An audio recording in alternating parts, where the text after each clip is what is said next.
이런 멸칭 있잖아요. 이 기법은 사실은 역사가 있는 겁니다.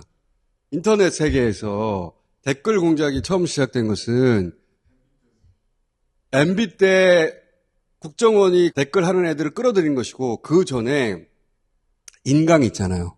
인강이 큰 비즈니스가 되면서 일타 강사가 되면 100억대를 벌고 그 다음 급은 비유하자면 1억을 버는 거예요. 왜냐하면 전국의 수강생들이 한 과목 하나만 들으면 되는 거지. 똑같은 과목을 여러 사람한테 나눠 들을 필요가 없잖아요. 그러니까 누군가가 인타가 되면은 거기에 어마어마한 비즈니스가 생기는 거예요.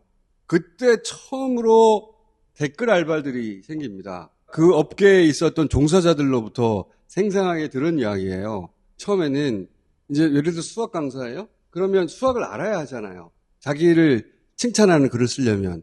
그래서 자기한테 배운 학생들 중에 명문대 지나갔던 애들, 그 친구들을 알바로 쓴 거예요. 근데 자기를 띄우려면 동시에 상대 강사도 공격해야 되잖아. 이게 댓글 알바의 시초예요. 근데 이 비즈니스가 점점 커지는 거라. 그리고 그 단가가 벌써 16년 전인데 1,000만 원대가 넘었어요.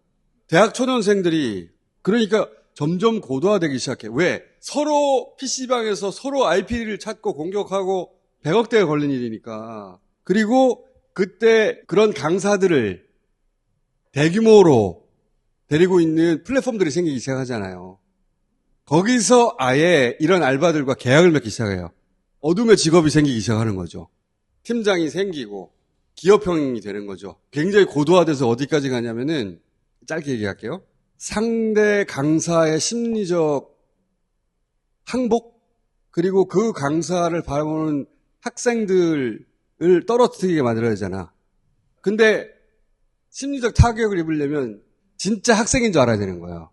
알바라고 아는 순간부터는 이 강사가 타격을 안 입어요. 그래서 처음에 이제 자기한테 막 뭐라 그러면 IP 뒤져보고 그러다가 이거 알바구나 싶으면 타격을 입는 게 아니라 오히려 더 공격하고 이게 점점점 고도화돼서 어디까지 가냐면 이게 보통 수능 몇 달 전부터 뜨거워지거든요. 1년 전에 최소한 상대 강사의 강의를 실제 돈 내고 들은 거예요. 그리고 기록을 남겨야 되잖아. 인증이라는 게 그때 탄생해요. 너 정말로 이거 수강한 거야? 그 수강증 사진 찍고 그 사람의 책자 사진 찍고 그리고 매일매일 들었다는 거를 증명하기 위해서 공부 일기 같은 거를 블로그에 남겨요. 한 6개월 이상 진짜다. 남겨요. 지극정성이다. 돈이 어마어마하게 걸렸으니까. 그래서 어떤 강사가 갑자기 자기 수강생이 자기를 막 공격하면 찾아본단 말이야. 찾아봤는데 벌써 1년 전부터 자기를 실제 수강하고 수업도 충실히 들었던 학생인 거야. 그런데 자기를 이렇게까지 공격해. 그러면 심리적으로 확 위축이 된대요. 강사가. 진짜 내 강의가 잘못됐나? 이렇게 살짝 의심할 때 다다다다닥 두 번째, 세 번째, 네 번째, 다섯 번째 준비되었던 비슷한 사람들이 똑같은 인증을 하는 거예요. 그러면서 강사의 책을 불태워버려요. 인증하며. 5명에서 7명 정도 되면 주저앉는데요. 강사가. 심리적으로. 자신감을 확 잃어버린대. 자꾸 변명을 한대. 그럴 때 쓰는 기법이 뭐냐. 1년이나 강의를 하다 보면 실수할 때 있잖아. 그걸 촘촘하게 편집을 하는 거예요. 그러면 이 강사는 어떻게 되냐. 끊임없이 그걸 해명하려고 한대요. 근데 그게 계속 준비되어 있다는 거야. 1탄, 2탄, 3탄. 그러니까 수강생들은 그 1탄, 2탄, 3탄의 해명을 자꾸 듣고 있는 거야. 수업을 해야 되는데. 그 사람한테는 그게 중요하니까.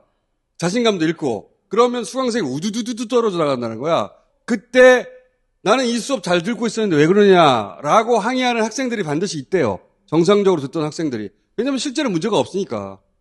그때 준비했던 다구리들이 등장한대. 내 인생 책임질 거야? 나 이렇게 수능 떨어지면 네가 책임질 거야? 라고 드드드드득 붙어요. 자기들끼리. 그러면 걔네들은 다 떨어져 나가.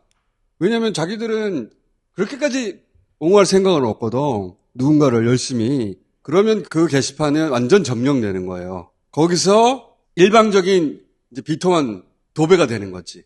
그러면 그 사람들은 거의 다 주저앉는데. 그렇게 발달한 거, 이 기법이. 이 기법이 이명박 때 국정원이 배워서 한 거야. 그러다 들켰잖아. 나중엔 아웃소싱으로 바뀝니다. 문재인 때도 이들은 활동을 했어요. 이게 정치 영역으로 들어온 건 이명박 때부터입니다. 그리고 이들은 주로 어디서 데려오냐면 일베에서 많이 데려오는데요. 성향이 딱 맞대. 이 알바들은. 남의 약점을 파고 들어가지고 혐오에 조롱의 멸칭 만들어내고 짤을 만든 다음에 집중 공략하는 방식. 일베 놀이터에서 그렇게 했는데 알바들 자체가 일베 성향의 애들을 데리고 와. 큰 대형 플랫폼에서 이들을 고용해서 일하던 사람한테 자세히 들은 내용이에요.